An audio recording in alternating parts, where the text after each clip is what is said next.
سيدنا علي سيدنا محمد صلى الله عليه وسلم استغفر شهدنا وشهدنا محمد سلطان الأولياء وقدر قدر الجلال وقدر سلطان صلى الله عليه وسلم صلى حضرته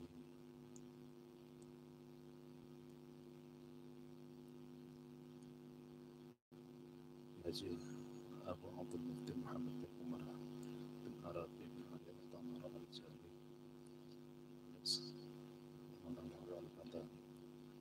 ونوصل حضرتي واصل حضرة العلماء وصل حضرتي لله كل شيء أمر ربنا الله يولينا صلى الله عليه وسلم رسول الله صلى الله عليه وسلم وصل الله من رسول الله محمد صلى الله عليه وسلم سؤال الجنة أحمد توفيق بن أحمد قال سؤال حضرتي رسول الله الفاتحة. أعوذ بالله من الشيطان الرجيم. بسم الله الرحمن الرحيم. الحمد لله رب العالمين الرحمن الرحيم مالك يوم الدين. إياك نعبد وإياك نستعين. اهدنا الصراط المستقيم صراط الذين أنعمت عليهم غير المغضوب عليهم ولا الضالين. ربي اغفر لي ولوالدي وللمؤمنين آمين.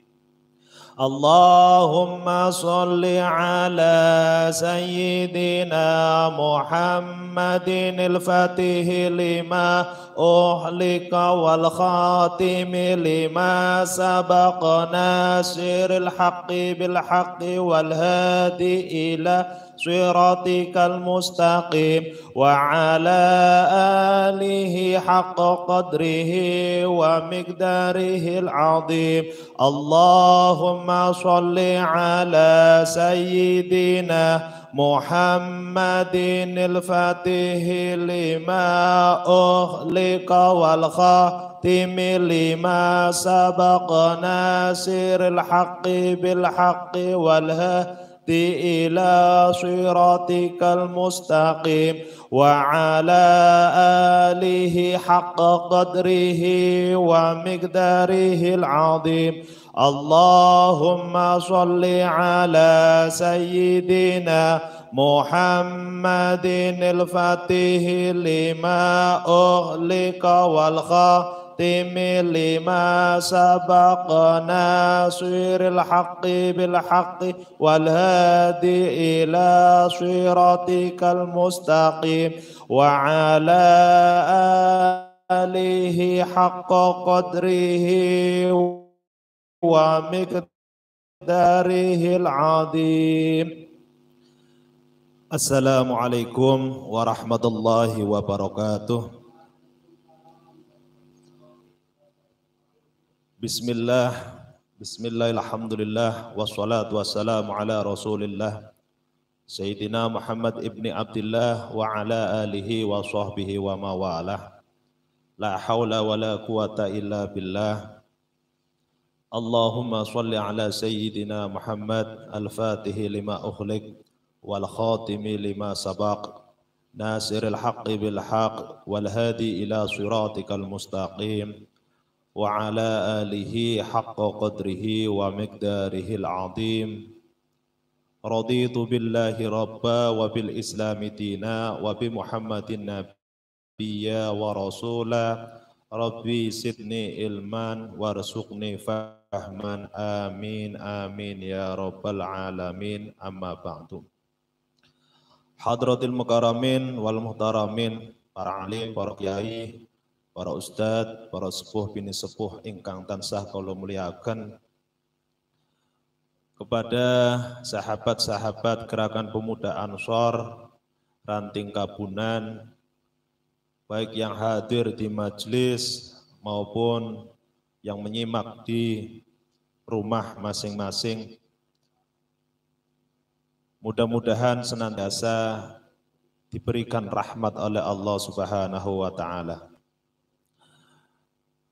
Pertama-tama, marilah kita panjatkan puji syukur kita kehadirat Allah Subhanahu wa Ta'ala yang telah melimpahkan rahmat, nikmat, taufik, hidayah dan inayahnya kepada kita, sehingga alhamdulillah di malam yang ke-10 ini kita masih diberikan umur panjang untuk melaksanakan ibadah sholat tarawih.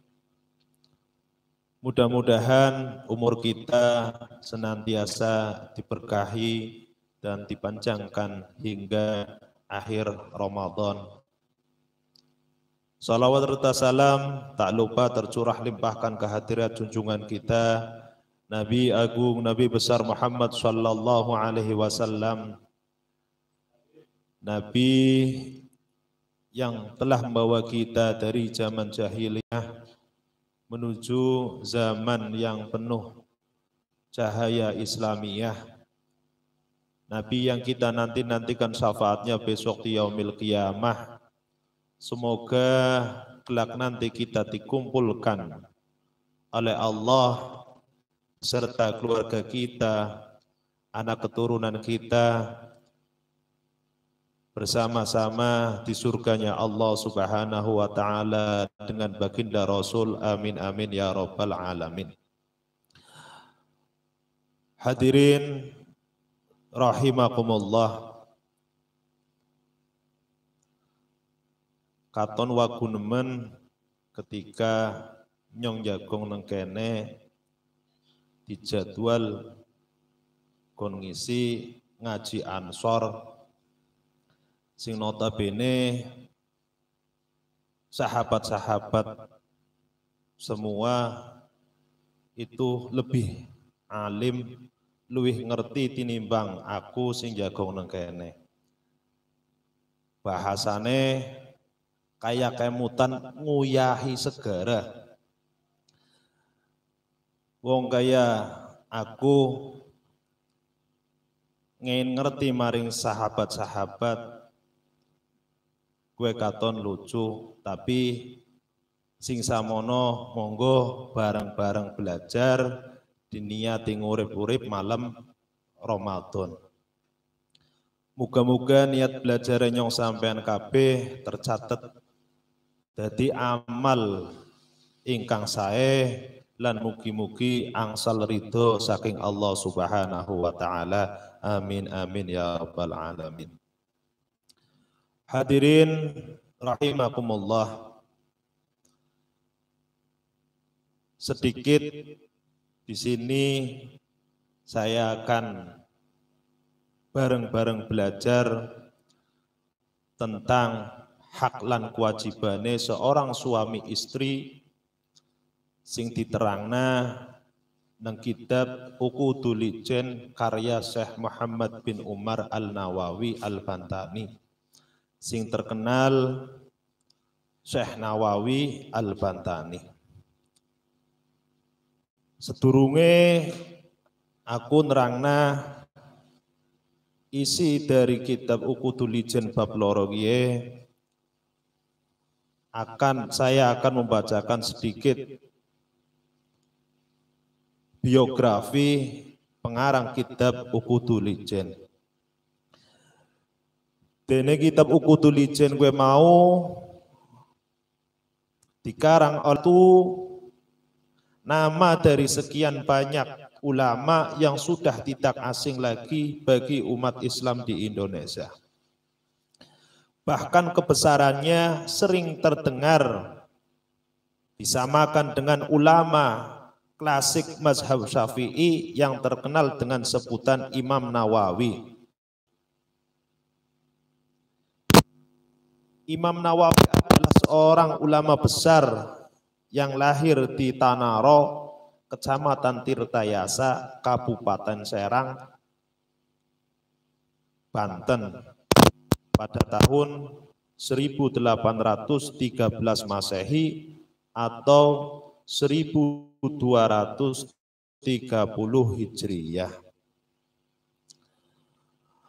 Menurut sejarah, Imam Nawawi memiliki nama lengkap Abu Abdul Mukti Muhammad bin Umar bin Arabi bin Ali Al-Tanaro Al-Jawi Al-Bantani. Kebanyakan orang menjulukinya sebagai Imam Nawawi kedua setelah Imam Nawawi pertama. Berdasarkan silsilah beliau, Imam Nawawi merupakan keturunan kesultanan yang ke-17, yang ke-12, maaf. Beliau keturunan kesultanan yang ke-12 dari Maulana Syarif Hidayatullah atau Sunan Gunung Jati. Beliau keturunan putra Maulana Hasanuddin atau Sultan Banten satu yang bernama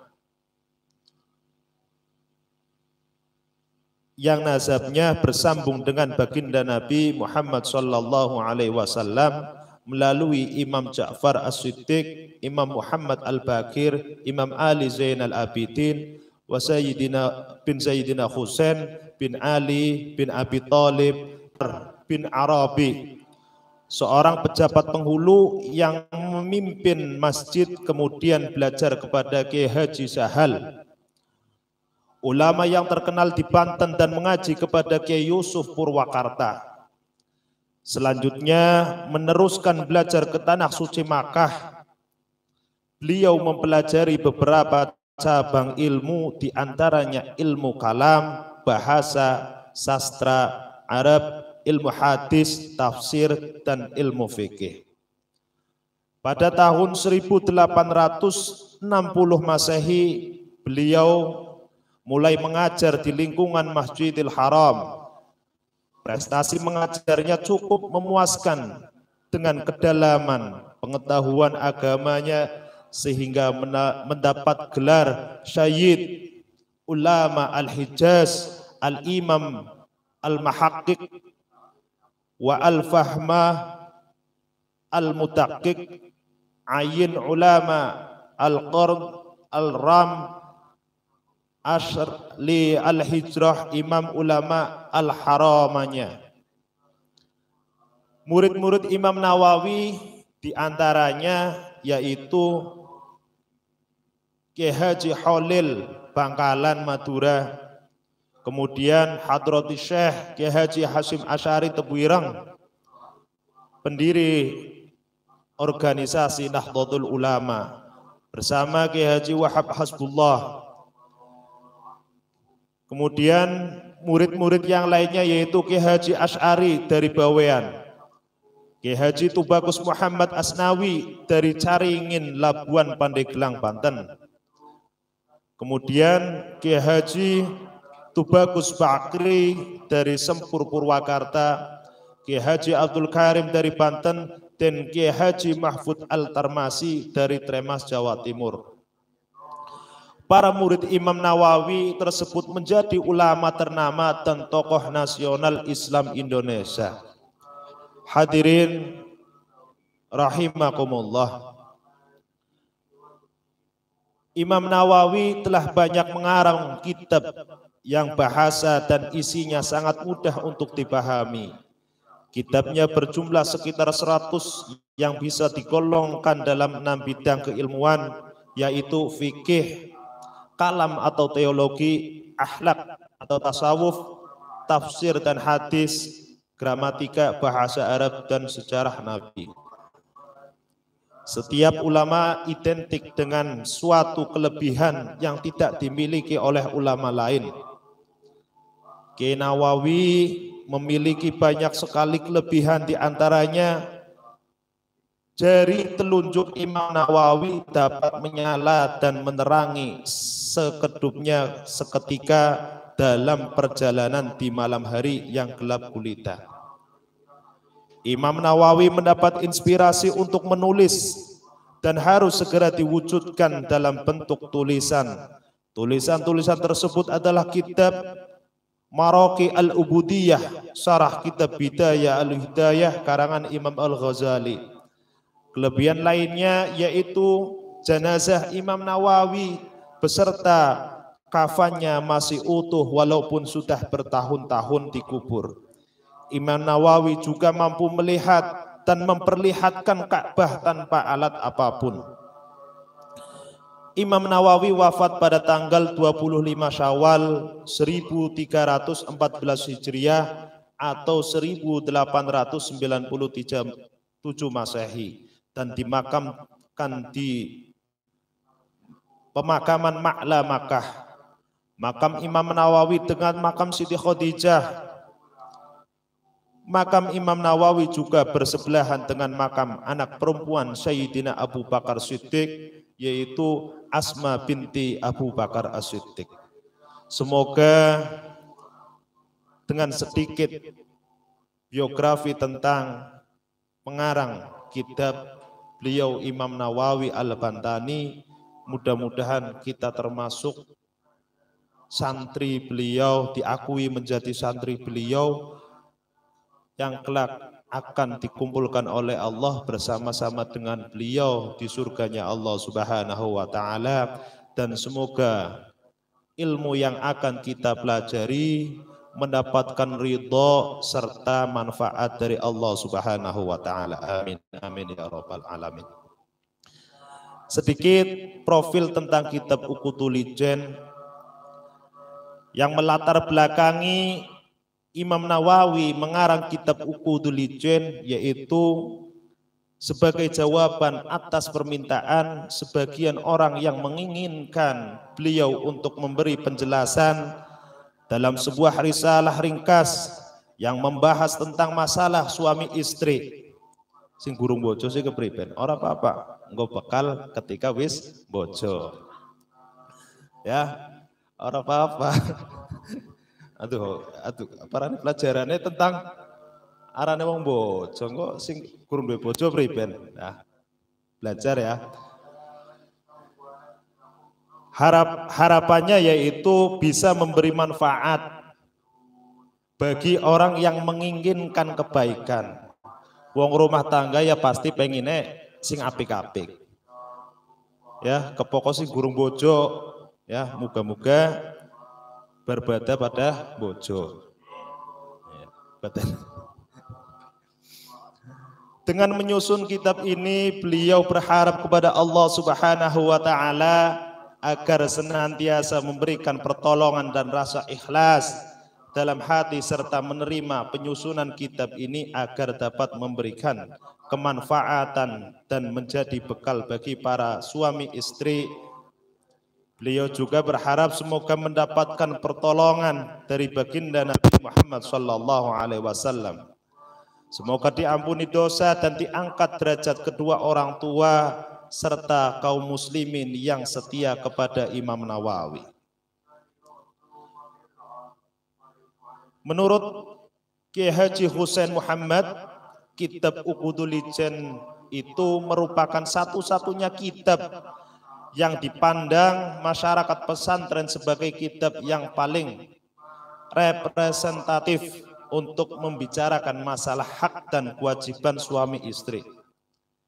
Zamane nyong esi nang Kalisoka paling hobi ketika lagi diulang pelajaran kitab Uqudul Ijen atau Qurratul Uyun, ya, paling seneng karena ceritanya gawe semangat, gawe orang ngantuk. Ketika kitab-kitab liyane pada ngantuk, tapi ketika kitab kiai beda. Karena untuk bekal besok ketika kita sudah bersuami istri, pasti kita akan mengerti hak dan kewajiban kita sebagai suami atau istri.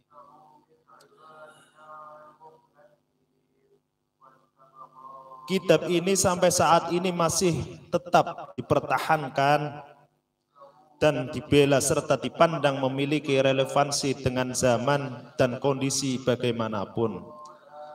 Oleh karena itu dengan mudahnya kita dapat memperkirakan bahwa kitab ini akan sangat kuat mempengaruhi sikap dan pandangan-pandangan pembacanya. Sedangkan mengenai hadis-hadis yang terdapat dalam kitab Uqudul Ijen, lebih dari 20 hadis yang tidak diketahui sumbernya. Menurut Ibu Hajah Sinta Nuriyah, beliau istri Gus Dur, bahwa teks-teks hadis dalam kitab Uqudul Ijen kebanyakan tidak sahih, bahkan banyak juga yang palsu atau dhaif. Meskipun demikian, tidak mudah bagi kalangan pesantren termasuk beliau menolak kitab ini, begitu juga dengan alasan karena ditulis oleh ulama besar yang telah diwariskan turun-temurun. Meskipun dalam isi kitab tersebut ada 20 hadis yang dipandang tidak sahih, akan tetapi kitab ini sangat baik untuk kita pelajari dan semuanya dipandang tidak merugikan perempuan. Nanti kita bisa belajar bareng-bareng apa sih hadis-hadis gue, apa isi kitab Uqudul Lijan gue. Dijadikan rujukan para pasangan suami istri untuk mengarungi bahtera rumah tangga menjadi sakinah, mawadah, warahmah. Oleh karena itu, kitab ini memiliki tempat tersendiri bagi pembacanya, terutama di tanah kelahiran pengarang, yakni di Jawa. Hal ini terbukti dengan hadirnya kitab Uqudul Lijan versi terjemah yang merupakan permintaan langsung dari beberapa pembaca dan sangat berpengaruh bagi masyarakat Islam di Jawa, baik dilihat dari kemasyhuran pengarang kitab beserta isinya. Sengaja nyong ya ora bisa maca kitab kuninge ketine nganggone terjemah. Sing penting isine sesuai pada karo yang ada di kitab Uqudul Lijan dan lebih mudah untuk kita pahami. Di sini tadi sudah saya bacakan dari awal bahwa keterangan yang akan saya terangkan yaitu Uqudul Lijan bab 2 yang fasal hak dan kewajiban suami istri. Hak-hake wong lanang lan kewajibane wong lanang sebagai seorang suami. Bismillahirrahmanirrahim. Dalam kitab pembahasan hak dan kewajiban suami istri terdapat pada bab 1 dan 2, namun tidak menutup kemungkinan hak dan kewajiban suami istri dijelaskan pula pada bab 3 dan 4. Bismillahirrahmanirrahim. 1. Kedudukan suami dan istri dalam kitab Uqudul Lijan. Membuka pembahasan tentang hak dan kewajiban suami istri, yakni kedudukan keduanya. Musonif atau Imam Nawawi memakai dasar surat Al-Baqarah ayat 228 yang berbunyi walahunna mislul ladzi 'alaihinna bil ma'rufi walirrijali 'alaihinna darajah. Al-ayah, yang artinya dan mereka para istri mempunyai hak yang seimbang dengan kewajibannya menurut cara yang ma'ruf, akan tetapi laki-laki atau para suami mempunyai satu tingkat kelebihan daripada istrinya. Jelas yang dalam ayat tersebut seorang istri kuwi duwe hak sing seimbang, akan tetapi wong lanang atau sang suami lebih satu tingkat daripada istrinya dalam hak dan kewajibannya.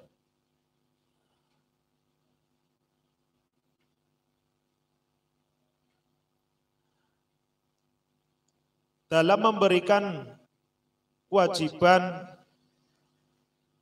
suami mempunyai kedudukan hak setingkat lebih tinggi daripada istri atas tanggung jawabnya dalam memberikan mas kawin, Mas Boni aripan bojo disiapna mas kawine.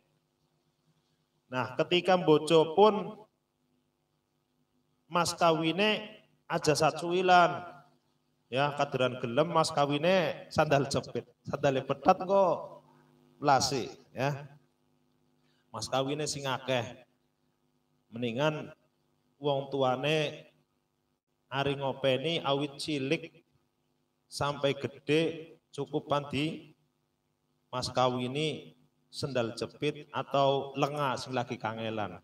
Kan sing lagi viral mas kawine lengah. Ya Mas Jupri, iya alam. Suami wajib memberikan mas kawin nafkah mung-munge. Orang nafkah lahire, orang nafkah batine. Karena sebagai seorang suami itu wajib memberikan nafkah kepada istrinya. Terus memberikan kemaslahatan, baik sandang, pangan, lan papan. Seorang suami wajib memberikan itu, sehingga suami berhak atas ketaatan istri. Ketika wis dipenuhi kabeh, hak seorang suami yaitu ketaatan seorang istri. Dipanuti dening bojone, ditaati dening bojone. Gusti Allah melebihkan suami atas istri karena suami telah memberikan harta pada istri dalam pernikahan seperti mas kawin dan nafkah. Kelebihannya kue. Nah hari bojone sing kasep priben. Iya Mas Boni. Hari bojone sing kasep priben. Berarti sing taat sing lanange. Nah nengko anak keterangane maning. Ya. Para ulama ahli tafsir mengatakan bahwa kelebihan seorang laki-laki terhadap kaum perempuan dipandang dari dua segi, yakni hakiki dan syar'i. Dari segi hakiki yaitu atau segi kenyataan. Wong lanang jelas memiliki kekuatan fisik.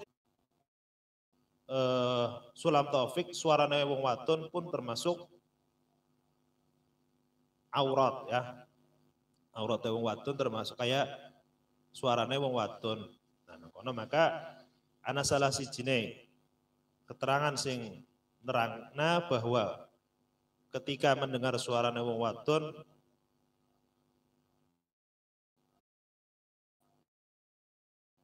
kupinge ge ditutupi ketika wong wadon sing duduk mahrome. Kelebihane wong lanang kowe mau juga bisa khutbah. Sah khutbah. Orang mungkin wong wadon ketika sholat Jumat sing khutbah wong wadon. Terus pembagian waris. Wong lanang oleh rong pikulan, wong wadon oleh sak gendongan. Ya, iya. Wong lanang juga bisa jadi wali nikah. Terus bisa menjatuhkan talak, bisa megat, sing megat wong lanang.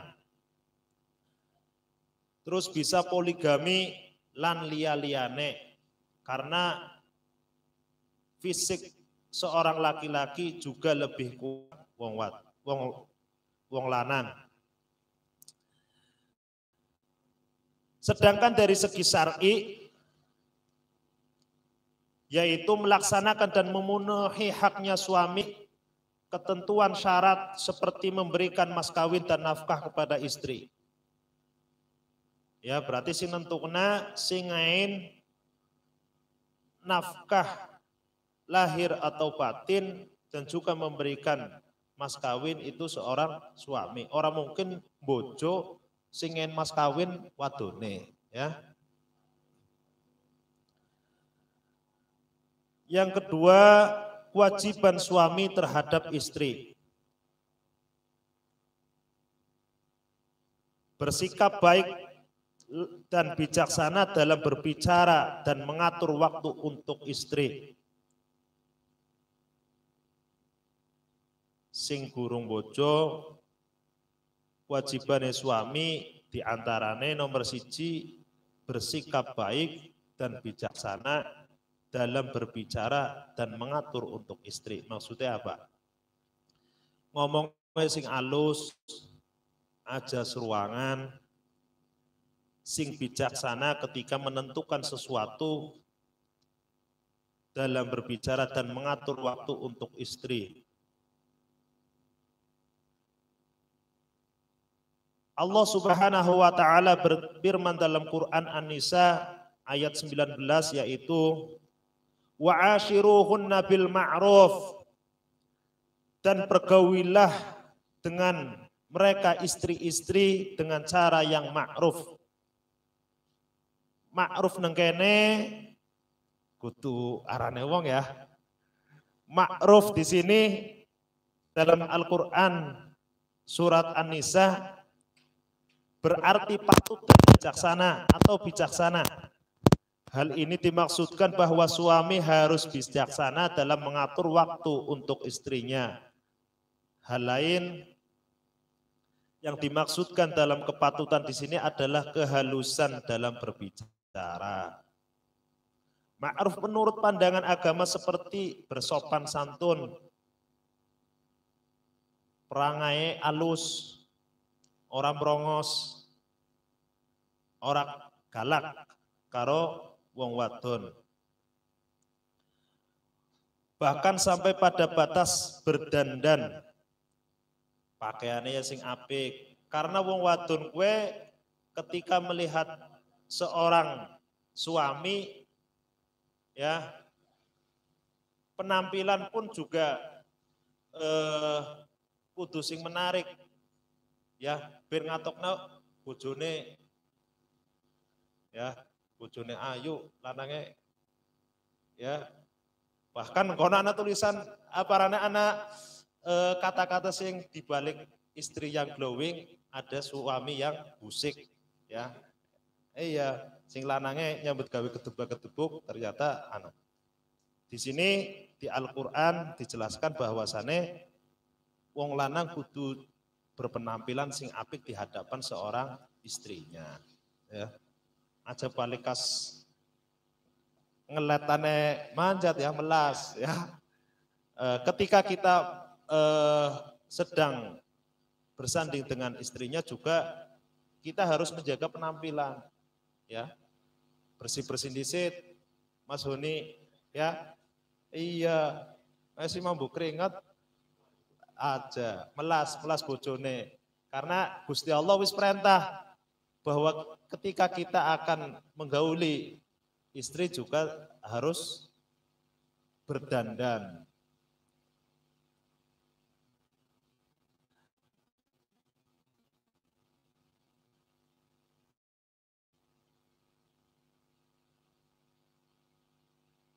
Ibnu Abbas radhiyallahu an berkata, makna dalika ini uhibbu an atazayyana limro'ati kama tuhibbu an tatazayyana li. Yang artinya maksud dari cara yang ma'ruf ialah yang senang berdandan demi istri sebagaimana dia senang berdandan demi diri saya. Ketika pan plesir tapak celanane apik, minyak wanginan, tapi ketika nang omah malahan gawe wong wadon seneng. Nah, biasane umume malahan wong wadon ketika karo wong lanang nang omah ki ora paes, tapi ketika pan metu paes. Nah, nang kene justru awalan pertama hak seorang suami ya, kewajibannya seorang suami kudu hake maning ya. Kewajibannya seorang suami ketika berhadapan dengan istrinya itu harus berdandan. Cangkeme sikatan disit, bukan mampu bedot ya. Bersih-bersih itu kewajiban. Kudu ketika lagi apel tok Mas Reza ya. Tapi mengko ketika wis sah suami istri juga kita berpenampilan yang baik untuk istri kita. Dalam hal berdandan, Ibnu Abbas merupakan salah satu kategori ma'ruf. Oleh karena itu masing-masing dari keduanya berkewajiban untuk melakukannya. Nah, kene Ibnu Abbas nerangna bahwa berdandan kue mau termasuk perbuatan kategori ma'ruf atau perbuatan sing apik. Maka perbuatan seperti itu harus dilakukan oleh keduanya, ya lanange ya wadone. Yang kedua, kewajiban seorang suami kepada istrinya yaitu memberi nafkah sesuai dengan kemampuannya.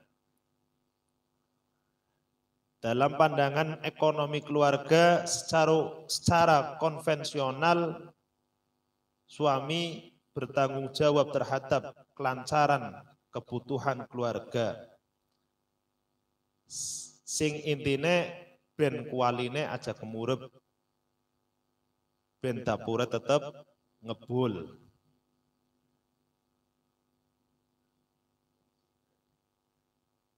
Dalam hadis riwayat Tabrani dan Hakim, Nabi Muhammad sallallahu alaihi wasallam bersabda, hakul mar'ati ala zauji ayyud imaha idza ta'ama wa yaksuha idza tasa wala yadribul wajha wala yuqabbihu wala yukhjiru illa fil mabit. Sing artine kan dari Imam Tabrani dan Hakim dari Muawiyah bin Haidah, kewajiban seorang suami terhadap istri adalah memberikan makanan seperti yang ia makan, memberikan pakaian yang ia kenakan, dan janganlah seorang suami memukul wajah istri, mengumpatnya, serta menghindarinya kecuali di dalam rumah. Wajibane wong lanang maring bojone kue ngein mangan kaya dene mangane dewek. Neng pasar mangane lau sate, giliran bojone mangane lau gembus. Ya aja kayak kowe. Ya, iya berarti memberikan makan istrinya sama seperti yang ia makan. Aja pinter ngomongan enak tok. Anak karo bojone mangane saanane. Terus memberikan pakaian seperti yang ia kenakan. Ingin pakaian sing pantes lan mantesi. Dan jangan sampai kita seorang suami memukul wajah dari istri. Jengkelah kayo ngapa, sewotar kayo ngapa, aja sampai nempiling raine bojone. Ya. Dan jangan sekali-kali kita mengumpatnya atau moyok bojone nyong. Ya. Kayak kia-kia ya.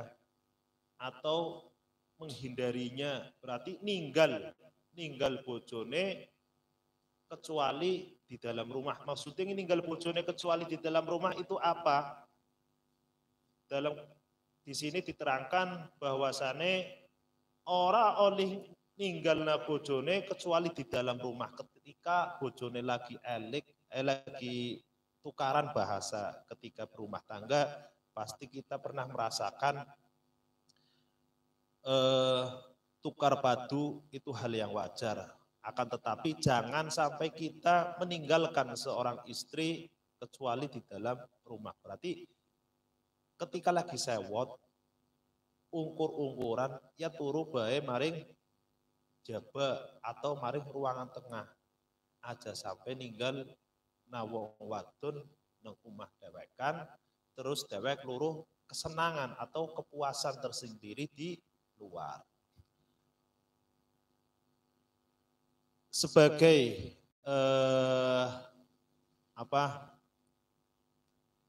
contoh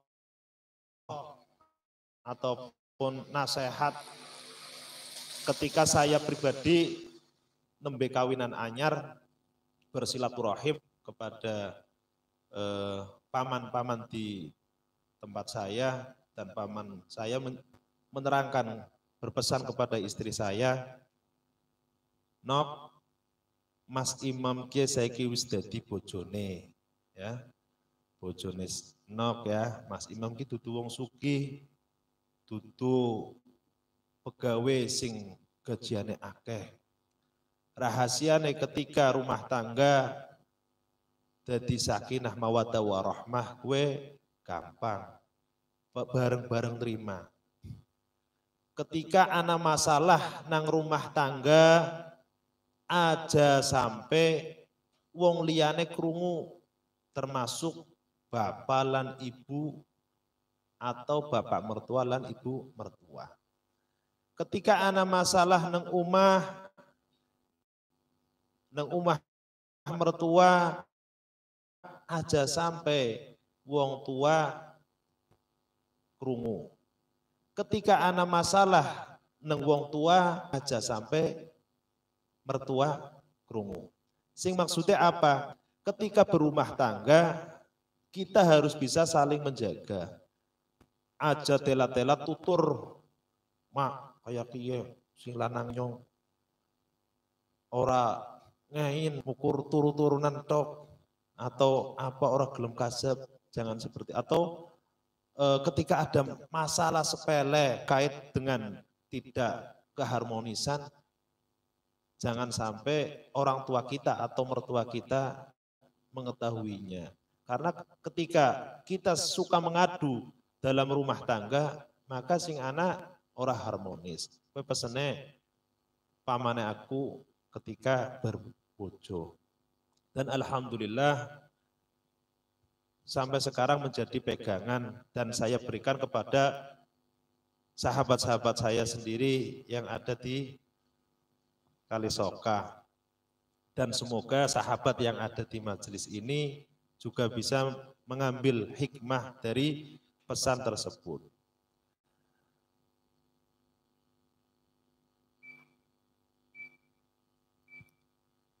Pada hadis di atas, yang harus diperhatikan suami selain nafkah adalah istri tidak berhak mendapatkan penghinaan dari suami. Niki tak terangna aja moyoki bojone ya Mas Reza. Iya, meskipun gurung bojo maksudnya mengko ketika aja sampai moyoki bojone.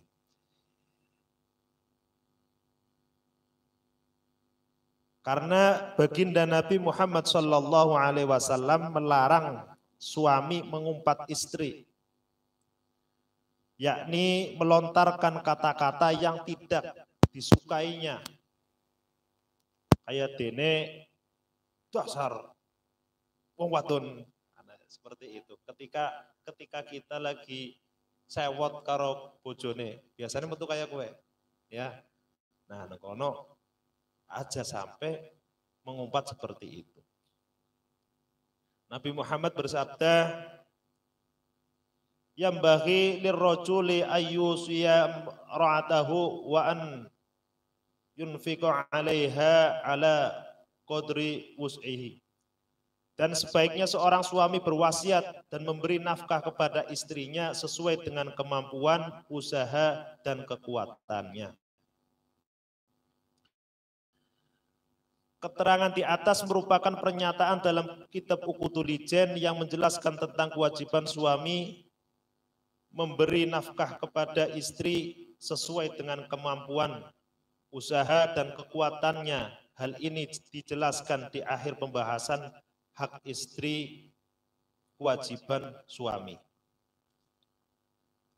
Yang ketiga yaitu kewajiban seorang suami ya berikutnya memberikan wasiat atau merentah lan ngeling namarang bojone.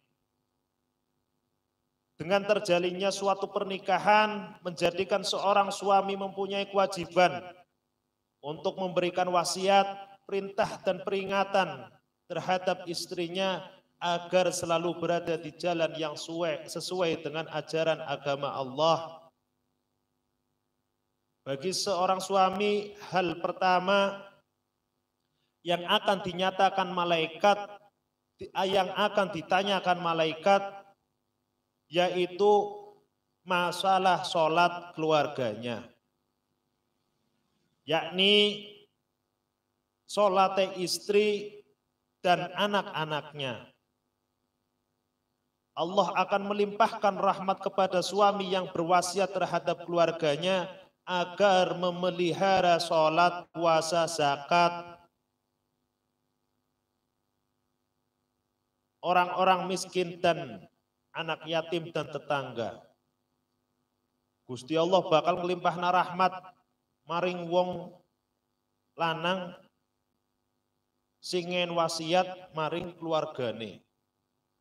Ben bojone gelem sholat, gelem puasa, gelem zakat, lan sedekah maring wong-wong miskin,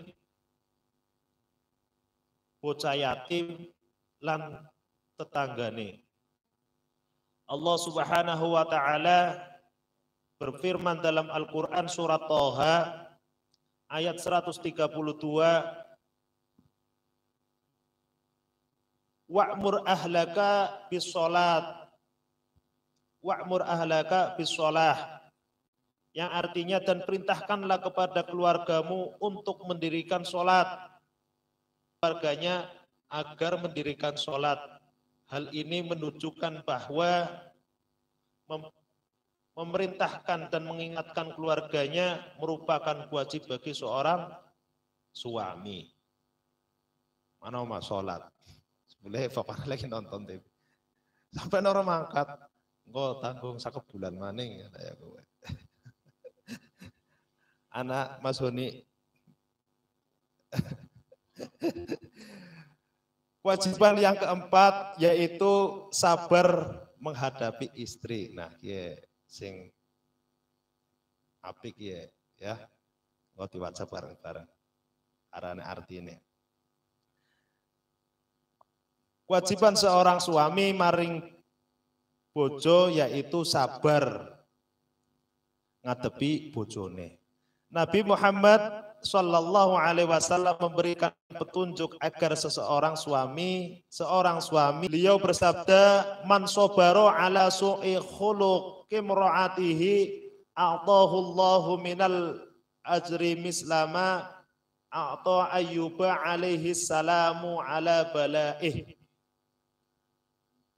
Sapane wong sing sabar ngadepi keburukan istrinya, maka Allah akan memberikan pahala untuk bekal besok ketika sudah berumah tangga.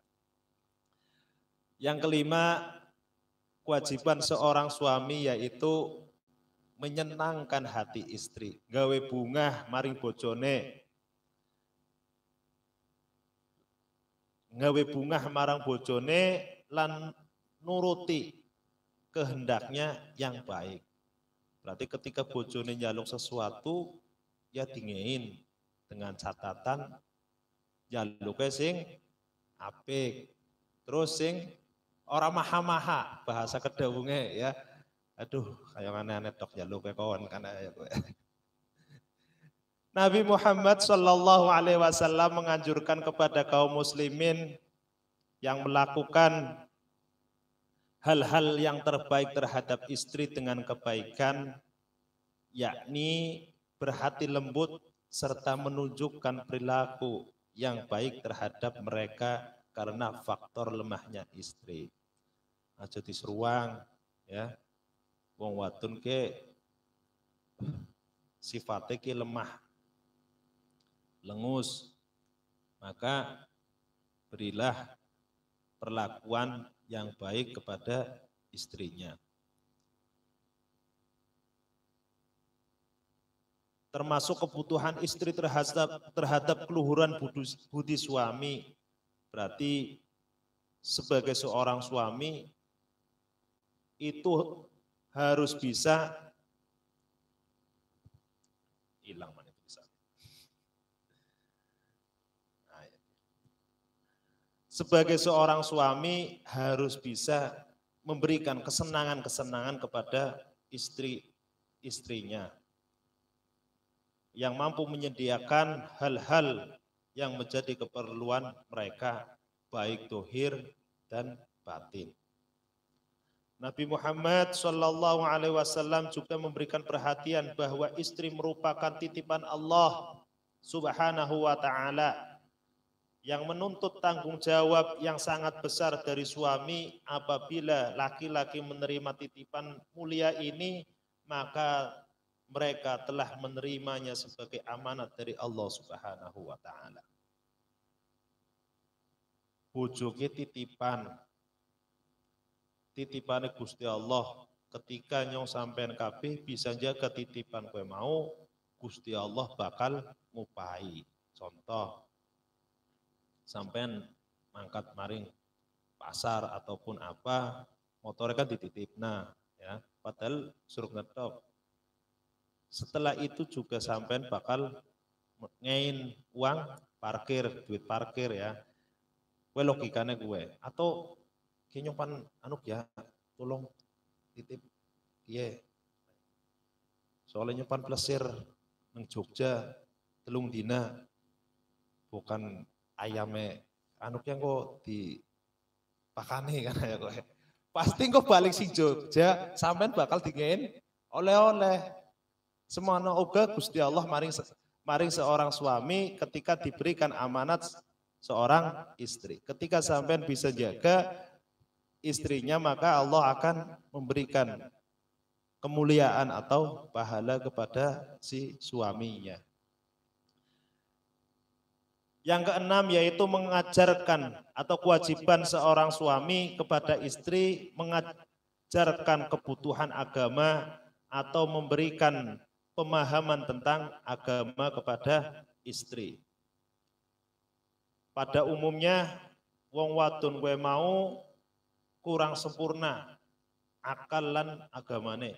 Nang umume ya, nang umume wong wadon ke ora kaya wong lanang dalam pemahaman ilmu lan agamane.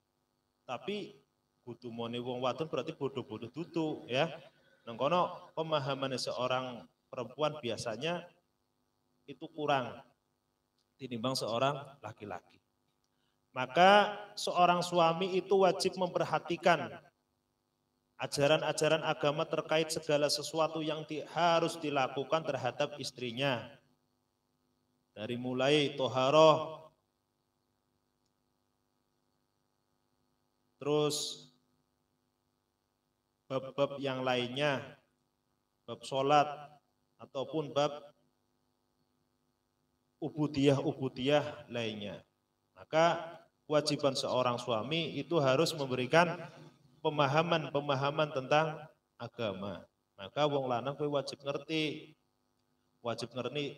ilmu agama. Karena untuk memberikan pemahaman kepada istri dan keluarga. Berkahe anane ngaji ansor nang ranting kabunan, diantaranya menambah pemahaman kita akan agama yang kelak nanti kita bisa sampaikan atau ajaran kepada istri kita. Di sini masih banyak ya kewajiban seorang suami kepada istri, akan tetapi melihat waktu sudah menunjukkan pukul 21.55 dan juga hujan mulai terang, maka marilah kita sudahi dulu kajian pada malam hari ini. Sebelum kita tutup, marilah kita membaca doa, dan sebelum membaca doa, saya mohon maaf yang sebesar-besarnya barangkali banyak keterangan-keterangan ataupun pemahaman-pemahaman yang masih banyak kekurangannya, pribadi mohon maaf yang sebesar-besarnya. Insya Allah nanti minggu depan akan diteruskan dengan kewajiban-kewajiban seorang suami kepada istri yang berikutnya. Miki anjuk 6, berarti sampai berikutnya ya.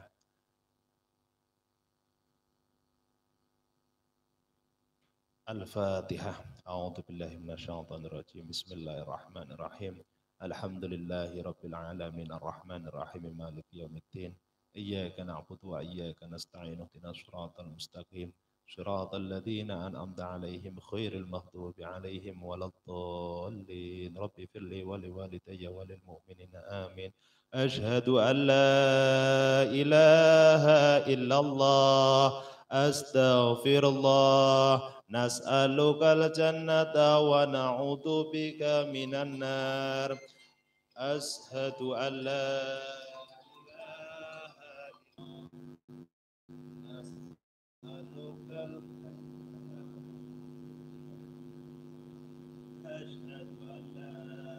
ilaha illallah. Astaghfirullah. Nas'alukal wa na'udzu bika minan nar. Allahumma innaka 'afuwwun tuhibbul 'afwa fa'fu 'anna. Allahumma innaka 'afuwwun tuhibbul 'afwa fa'fu 'anna. Allahumma innaka 'afuwwun tuhibbul 'afwa fa'fu 'anna ya karim. Wallahul muwaffiq ila aqwamit thoriq. Wassalamualaikum warahmatullahi wabarakatuh.